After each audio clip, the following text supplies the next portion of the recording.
오늘은 제가 여러분들과 뭐를 나눌 거냐면요, 이 마지막 때를 살아가는 우리에게 꼭 필요한 이 신구약 중간사를 아주 쉽고 짧게 요약해 보는 시간을 가지려고 합니다. 제가 이걸 준비한 이유가 있는데요, 뭐 때문이냐면 우리가 성경을 참 열심히 읽는데요, 근데 구약의 끝인 말라기에서 이 신약의 마태복음으로 넘어갈 때 그 사이에 무슨 일이 있었는지 사실 도통 모릅니다. 그래서 교회에 가면은 갑자기 로마 군병들이 나오고 헤롯 왕이 등장하고 또 바리새인과 사두개인들이 나와서 예수님이랑 막 싸우는데 뭐 이런 얘기를 들었는데, 근데 구약에는 사실 로마 병사 그런 사람들이 없었는데 싶잖아요. 그래서 이 400년간의 공백기 동안 도대체 무슨 일이 일어난 건지, 어떻게 앞이고 뒤인지 이제 맥락을 전혀 모른다는 것입니다. 그래서 성경 책장으로는 단 한 장에 불과하지만 그 사이에는 무려 400년이라는 기나긴 시간이 흐르고 있습니다. 그래서 많은 성도님들이 이 시기를 하나님이 말씀하지 않으셨던 영적 암흑기, 즉 하나님의 침묵기라고 부르곤 합니다. 그래서 수많은 이들이 세상의 혼란과 영적 가뭄 속에서 묻습니다. 하나님, 정말 살아계신 것이 맞습니까? 왜 이렇게 긴 시간 동안 아무런 말씀도 하지 않으시고 우리를 방치하십니까? 말라기 1장 2절에서 이스라엘 백성들이 물었던 이 질문은 오늘날 이 마지막 때를 살아가는 우리들의 고백과도 너무나 닮아 있다는 것입니다. 그래서 하지만 이 통념은 완전히 깨져야 합니다. 하나님은 단 한순간도 침묵하거나 쉬신 적이 없다라는 것인데요. 그러므로 오늘 우리는 이 신구약 중간사 400년 뒤에 숨겨진 이 완벽한 하나님의 구원 구상을 파헤쳐보고, 이 역사가 오늘날 예수 그리스도의 재림을 기다리는 마지막 때 성도들에게 어떤 강력한 메시지를 던지는지 깊이 있게 살펴보고자 합니다. 먼저 신구약 중간사 400년은 하나님의 부재나 방관의 시간이 아니라 인류 역사상 가장 치밀하고 완벽하게 예수 그리스도의 오심과 복음의 전 세계적 확산을 준비하신 하나님의 구원 역사 판짝이었습니다. 우리가 흔히 오해하는 것 중 하나는 눈에 보이는 선지자나 어떤 환상이 없으면 하나님이 일하지 않으신다라고 생각하는 점입니다. 하지만 역사의 주관자이신 하나님은 인간의 세속적인 야망, 제국들의 충돌, 전쟁과 침략이라는 인간 역사의 수레바퀴 밑에서 그리스도의 복음이 달릴 초고속, 고속도로를 정밀하고 닫고 계셨다라는 것인데요. 따라서 마지막 때를 살아가는 성도들은 눈앞에 보이는 세상의 혼돈과 영적 침묵에 속아서는 안 됩니다. 신구약 중간사를 관통하신 하나님의 비밀스러운 경륜을 읽어낼 때 우리는 마지막 때의 혼란 속에서도 좌절하지 않고 다시 오실 왕을 맞이할 거룩한 시각과 영적 통찰을 얻게 될 수 있다라는 것입니다. 그래서 이런 하나님께서 신구약 중간기 400년 동안 역사의 무대 뒤에서 완성하신 구원 역사의 기초는 크게 세 가지 기둥으로 정리할 수 있습니다. 첫째는 헬라 제국을 통한 언어의 통일과 70인경 번역입니다. 바벨론 포로 70년을 지나 페르시아 제국의 고레스 칙령으로 유대인들이 귀환하고 이 수르바벨 성전이 재건되었지만 유대 땅의 현실은 황폐하기 그지 없었습니다. 그러던 주전 333년 마케도니아의 알렉산더 대왕이 이 아수스 전투에 페르시아를 무너뜨리며 세계를 제패하게 됩니다. 알렉산더는 자신이 정복한 모든 영토에 하나된 세계, 하나된 언어, 하나된 문화를 이식하는 헬레니즘 정책을 펼쳤습니다. 이로 인해 헬라어가 전 세계의 공용어로 자리 잡았는데요. 더욱 놀라운 것은 알렉산더 사후 헬레 제국이 네 장수에 의해 나누어지게 되고, 이때 이집트 지역을 다스리던 프톨레미 왕조의 이 프톨레미 2세 시절에 일어난 사건이에요. 수도 알렉산드리아에서 히브리어로 된 구약 성경을 당시 공용어였던 헬라어로 번역하는 작업이 이루어졌는데, 이것이 바로 최초의 번역 성경인 70인경입니다. 즉 히브리인들만의 전유물이었던 구약의 율법과 메시아 예언이 전 세계인이 읽을 수 있는 언어로 공개된 것이라는 거예요. 이는 훗날 예수 그리스도의 제자들과 사도 바울이 세계 각지를 다니며 재빠르게 복음을 전파할 수 있었던 최적의 언어적 기반이 이때 완성되었습니다. 둘째, 로마 제국을 통한 도로망과 법적 질서의 확립입니다. 주전 63년경에 이 로마의 폼페이우스 장군이 예루살렘을 점령하면서 이 팔레스타인은 로마의 지배 아래 들어가게 됩니다. 로마는 전 세계를 하나로 묶는 대규모 도로망을 건설했고 법과 질서를 바탕으로 이른바 팍스 로마나를 구축했습니다. 이 로마인들은 자신들의 제국을 확장하고 군대를 이동시키기 위해 길을 닦았지만 하나님은 그 길을 사도들이 복음을 안고 달리는 생명의 길로 사용하셨습니다.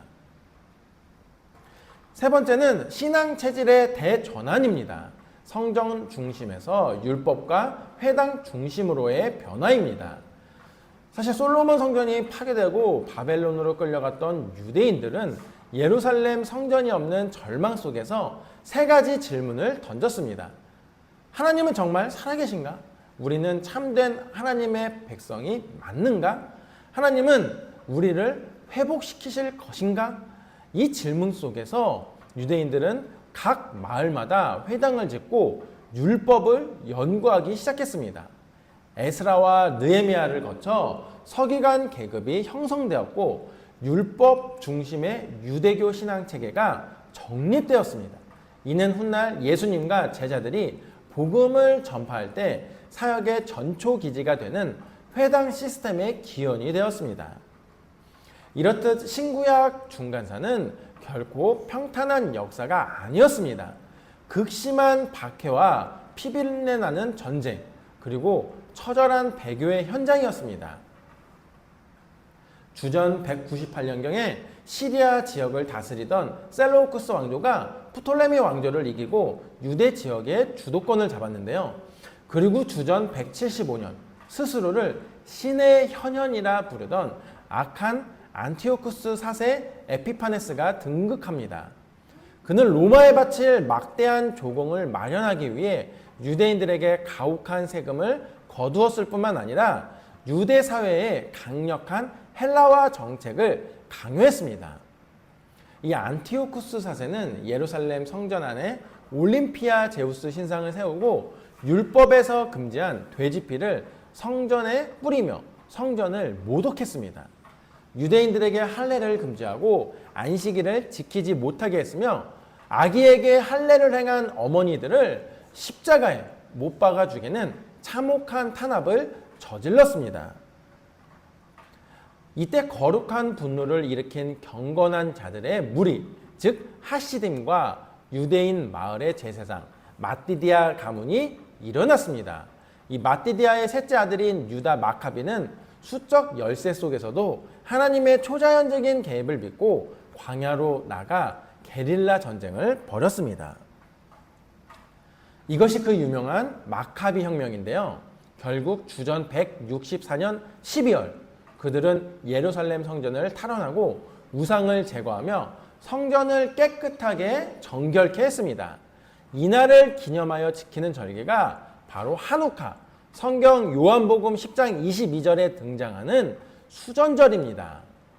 이렇게 성전 탈환 후 마카비 가문은 독립을 이뤄내고 하스모니아 왕조를 세워 약 100년간 자치권을 행사했습니다. 그러나 애석하게도 시간이 지나면서 아론 계열의 거룩한 제사장 가문이었던 하스모니안 왕조 역시 이 정치적 권력의 맞을 들이면서 급속도로 부패했습니다. 대제사장을 돈과 권력으로 사고파는 매관 매직을 자행했고 이로 인해서 유대 사회 내부에서는 심각한 파벌이 형성되었습니다.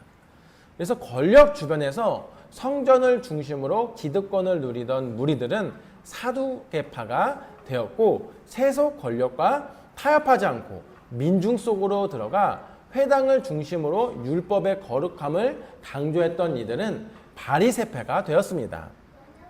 반면 종교적, 정치적 부패에 절망하여 아예 광야로 나가 세례 요한처럼 하나님의 공의와 메시아의 오심만을 바라보았던 경건한 무리들은 에세네파를 형성했습니다. 이후 하스모니안 왕조의 권력투쟁 과정에서 형제간의 내란이 발생하자 그들은 상대방을 제압하기 위해 로마의 흐름을 끌어당겼습니다. 그래서 주전 63년 로마의 폼페이우스 장관이 이 예루살렘을 점령을 했고 로마는 잔머리의 대마왕이었던 에돔 족속 안티파터에게 통치권을 맡깁니다. 그의 아들이 바로 예수님 탄생 당시에 베들레헴의 2살 이하 아기들을 학살했던 헤롯 대왕입니다. 그리고 이 시기 로마의 첫 번째 황제가 된 가이사 아우구스투가 이 천하의 호정령을 내립니다. 그 결과 만석이었던 마리아와 요셉이 이 베들레헴으로 이동하게 되었고 미가 선지자가 예언했던 메시아의 베들레헴 탄생 예언이 완벽하게 성취되었습니다. 이처럼 세상 제국의 정치적 결정과 인간들의 욕망조차도 하나님의 예언을 이루는 도구로 완벽하게 꿰어지고 있었던 것입니다. 그런데 사실 우리가 신구약 중간사를 단순한 옛날 이야기나 역사적 지식으로만 받아들여서는 안 됩니다. 사실 진정한 컨텐츠 이야기는 단순한 사실의 전달이 아니라 이 수용자의 뇌 속에서 통념이 깨지는 예측 오류를 일으키고 그로 인해 복잡했던 진리가 명확해지는 인지적 명료성을 선사할 때 비로소 만들어진다고 합니다. 그래서 사람들은 대개 하나님이 조용하시면 아무 일도 일어나지 않는다라는 사전 예측을 가지고 세상을 바라봅니다. 세상에 불의가 가득하고 전쟁이 일어나고 악인이 승리하는 것처럼 보일 때 우리의 뇌는 불확실성과 스트레스를 느끼며 불안해합니다. 그러나 중간사의 원리를 깨닫는 순간 이 놀라운 인지적 위반이 일어납니다. 알렉산더의 야망이 복음의 공용화가 되었고 프톨레미의 도서관이 성경 번역의 전초기지가 되었으며 로마의 칼날이 복음의 도로망을 깔았습니다. 안티오쿠스 4세의 박해가 한우카의 성전 청결로 이어졌고 가이사 아우구스투스의 호정령이 미가서의 메시아 예언을 완성했습니다. 이처럼 인간이 자신의 탐욕과 정치적 야망으로 역사를 끌고 가는 것 같지만 그 뒤에는 하나님이 실제 역사의 주인이 되어 판을 짜고 계셨다는 사실을 깨달을 때 성도들의 심령 속에는 강력한 인지적 명료성이 형성됩니다. 불확실성에서도 이 불안과 긴장이 해소되고 편도체의 공포 반응이 줄어들며 도파민 보상 시스템이 작동하여 영적 확신과 자기 효능감이 올라가게 됩니다. 즉 세상이 아무리 어두워도 하나님은 여전히 일하고 계신다는 확실한 통찰을 얻게 되는 것입니다. 그런데 여기서 이제 한 가지 중요한 질문과 반론이 제기될 수 있습니다. 그렇다면 안티오쿠스 4세의 엄청난 박해 속에서 무력을 들고 일어나 성전을 탈환했던 이 마카비 가문처럼 오늘날 이 마지막 때를 살아가는 성도들도 이 세상을 향해 정치적, 군사적 투쟁을 벌여 물리적인 하나님 나라를 건설해야 하는 것 아닙니까? 혹은 사두개인들처럼 현실의 권력 및 세속 문화와 적절히 타협하여 기득권을 지키며 살아가는 것이 지혜가 아닙니까? 라는 질문인데요. 그래서 우리는 마카비 혁명의 결말을 똑똑히 기억해야 합니다. 그들이 처음에는 율법에 대한 거룩한 열정으로 시작했고 하나님의 초자연적인 개입으로 성전을 청결케 하는 영광을 맛보았습니다. 그러나 정치적 독립을 이루고 정권을 잡은 하스모니안 왕조는 불과 수십 년 만에 권력욕에 사로잡혀 세속 왕조보다도 더 심각하게 부패했습니다. 대제사장직을 돈으로 사고 팔았으며 결국 자기들끼리의 내란으로 로마라는 더 큰 수령을 스스로 불러들이는 비극을 초래했습니다. 인간적인 혈과 육의 혁명인 마카비나 세속적 권력과의 타협인 사두개파나 또는 껍데기만 남은 형식주의적 율법주의인 바리새파는 결코 인류의 참된 대안이 될 수 없습니다. 예수 그리스도께서 이 땅에 오셨을 때 유대인들은 마카비처럼 로마를 무력으로 뒤엎었고 정치적 독립을 이뤄줄 메시아를 원했습니다. 그러나 예수님의 대안은 달랐습니다.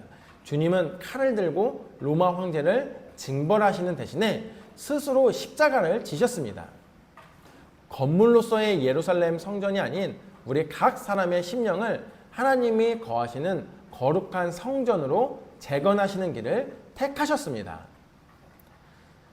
따라서 마지막 때 성도들의 참된 대안은 세상과 싸우기 위해 세속적 무기를 들거나 정치적 권력에 기웃거리는 것이 아닙니다. 사두개파처럼 세속에 동화되는 것도 바리새파처럼 외식과 형식주의에 빠지는 것도 아닙니다.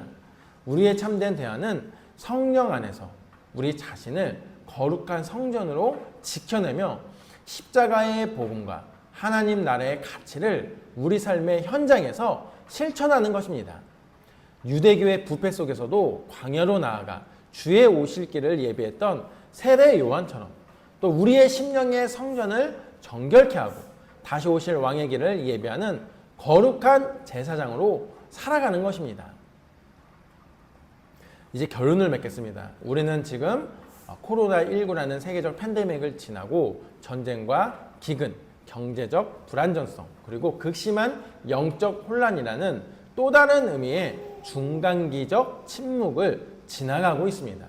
세상이 악해지고 교회가 비난받으며 하나님의 음성이 들리지 않는 것 같은 암흑기 속에서 수많은 성도들이 방황하고 있습니다. 하지만 신구약 중간사가 우리에게 보여주는 메시지는 명확합니다. 하나님은 말라기의 침묵 속에서도 마태복음 1장에 예수 그리스도의 족보를 차근차근 완성해 나가고 계셨습니다. 바울 사도가 갈라디아서 4장 4절에서 선포했듯이 때가 참에 하나님이 그 아들을 보내신 것처럼 지금 이 순간에도 인류 역사는 예수 그리스도의 재림이라는 완벽한 때가 이제 그 때를 향해서 치밀하게 흘러가고 있다는 것입니다. 알렉산더가 복음의 언어를 준비했고 로마가 복음의 길을 닦았던 것처럼 오늘날의 첨단 과학기술과 인터넷, 글로벌 네트워크 그리고 세계 역사의 수레바퀴 역시 이 마지막 때 온 열방에 천국 복음이 증언되기 위한 하나님의 도구로 사용되고 있습니다. 즉 지구촌 구석구석에 복음이 전파되고 유대인과 이방인이 하나가 되어 주님을 찬양할 그 날을 위해 하나님은 단 한순간도 역사의 키를 놓지 않고 계십니다. 그러므로 마지막 때를 사는 성도 여러분들께서는 이 눈에 보이는 세상의 혼돈에 마음을 빼앗기지 마시길 바랍니다. 하나님이 침묵하시는 것처럼 보이는 그 순간이 바로 가장 강렬하게 일하고 계시는 순간입니다. 건물 성전에 매이는 신앙이 아니라 우리 속에 거하시는 임마누엘 하나님을 경험하시길 바랍니다. 날마다 말씀과 기도라는 거룩한 연장을 들고 세상의 유혹과 외식주의에 맞서 이 내면의 성전을 정결케 하시길 바랍니다. 그래서 돌아오는 한 주도 이 역사의 주관자이신 하나님께 시선을 고정하시고 다시 오실 영광의 왕을 사모하며 이 담대하게 나아가는 우리 모두가 되길 주님의 이름으로 간절히 축원드립니다.